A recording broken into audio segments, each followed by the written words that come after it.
থেকে 2500 টাকা বাজেটের মধ্যে সেন্ট মার্টিনে বিচ ভিউ রুম সাজেস্ট করেন। এইটা মোটামুটি আপনাদের কাছ থেকে এই 2023-24 সিজনে অন্তত পক্ষে 1000 মেসেজ আসছে জাস্ট রিসোর্টের সাজেশন নিয়ে। আজকে আপনাদেরকে এমন একটা রিসোর্টের সাথে পরিচয় করাই দিব যেই রিসোর্টে আপনারা ছুটির দিন বাদে 2 থেকে 3 না 2500 টাকা বাজেটের মধ্যেই আপনারা কাপল এবং 4 জনের গ্রুপের জন্য মোটামুটি লেভেলের রুম পাবেন বিচ ভিউ। রিসোর্টের নামটা বলার আগে লোকেশনটা বলে দেই। আমার পিছনে হচ্ছে সেন্ট মার্টিনের জেটি, যেখানে হচ্ছে সব শিপগুলো এসে থামে। জেটি থেকে মাত্র 1 মিনিটের ওয়াকওয়ে। এই যে আমার ঠিক বাম পাশে রিসোর্টটা, আর রিসোর্টের নাম হচ্ছে বালি বিচ রিসোর্ট।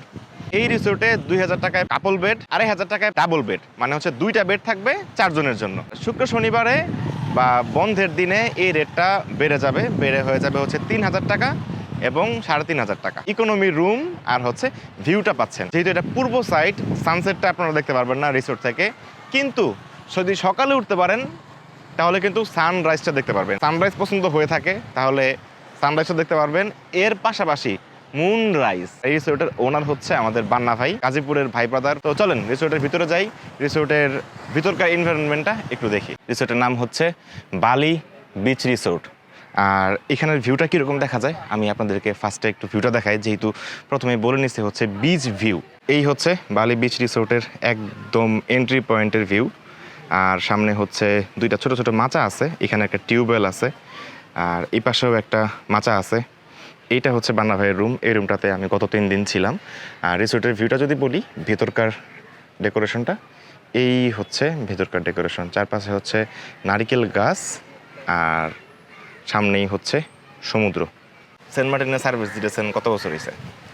আমার সেন্ট মার্টিনে আগে হচ্ছে ইভেন্ট করা, প্রথম 4 বছর 5 বছর ইভেন্ট করা। গত 3 বছর যাবো সেন্ট মার্টিনে পার্মানেন্ট সার্ভিস দেওয়া। প্রায় 5 বছর সেন্ট মার্টিনে ইভেন্ট করা, তারপর হচ্ছে সার্ভিস দেওয়া, রিসোর্ট বুক টুক করা, শিপের টিকিট করা, এত কিছুর পরে এখন একটা নিজের একটা রিসোর্ট কেমন লাগে ভাই? এটা বলার মতো না। এই জায়গায় রাতের বেলা যখন, বিশেষ করে পূর্ণিমার সময় যখন 4টায় দিক দিয়ে উঠে ভাই, এই দিক দিয়ে আমার এখানে দাঁড়াইলে আমার দরজা দিয়ে 4টা সরাসরি দেখা যায়। আমি দেখছি, ভিডিও দেখছি। মাঝে মধ্যে ধরেন অনেক প্রেশার থাকে, সারাদিন ফোন রিসিভ করা লাগে, সবাই যেরকম সার্ভিস দেওয়ার পরে যখন একদম টোটালি নিজে ডিপ্রেস থাকি বা দেখা গেছে নিজে একটু প্রেশারে থাকি, কিছু না বিচের পরে গিয়ে দাঁড়াইলে ভাই একটু বাতাস চলে যায়, একদম ক্লান্তি, মানে একদম সব 5টা মিনিট দাঁড়াইলে একদম সব ক্লান্তি দূর হয়ে যায়। আচ্ছা, 3টা কাপল রুম, 3টা ডাবল রুম।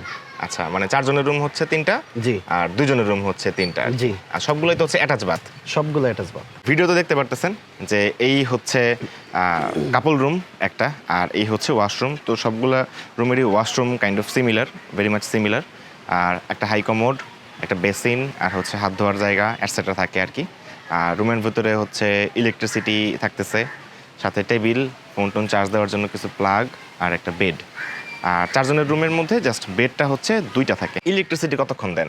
সামনে থেকে আমার ইচ্ছা আছে 24 ঘন্টা ইলেকট্রিসিটি দেওয়ার, কিন্তু এই বছর আমি ইলেকট্রিসিটি 16 থেকে 18 ঘন্টা দিতে পারতেছি। আমার কারণ সেন্ট মার্টিনের বিদ্যুতের অবস্থা তো আপনি জানেনই। হ্যাঁ, 75 টাকা ইউনিট। আমি নিজস্ব সোলার প্যানেল কিনছি। এখন পর্যন্ত যে শুরুতে অনেক কিছু বুঝে উঠতে সময় লাগে, সব কিছুর বিষয় থাকে। আমার জেনারেটর আছে এবং সোলার আছে, 2টা মিলে আমি 16 থেকে 18 ঘন্টা বিদ্যুৎ সার্ভিস দিই। সুন্দর হয়েছে, আরো সুন্দরভাবে গুছান, দোয়া থাকলো, আর আমাদেরকে ফ্রি সার্ভিস দিয়েন। আপনি ভাবি নিয়ে আসবেন তো? ওকে, ইনশাল্লাহ দ্রুতই ভাবে নিয়ে আসবো। আপনি ভাবি নিয়ে আসলে এটা আমার প্রথম থাকবেন আমার এই জায়গায়, এইখানে। এইখানে। আচ্ছা, ঠিক আছে, ইনশাল্লাহ। ঠিক আছে, ওকে, ঠিক আছে, ডিল।